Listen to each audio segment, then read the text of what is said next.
আমাদের পটকার বাবা জানেনই তো, পটকার বাবা প্রচণ্ড কিপটে। তা সেদিনকে গেছে দীঘায় ঘুরতে, তা সমুদ্রে নেমেছে স্নান করতে।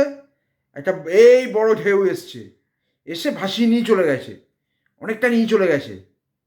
তখন পটকার বাবা ভয়ে ঠাকুরকে বলছে, ঠাকুর তুমি আমাকে রক্ষা করো, রক্ষা করো, আমি 1000 জনকে বিরিয়ানি খাওয়াবো।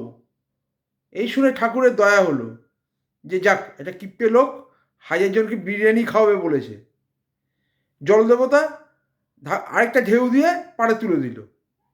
যেই পাড়ে উঠেছে, উঠেই বলছে, কিসের বিরিয়ানি?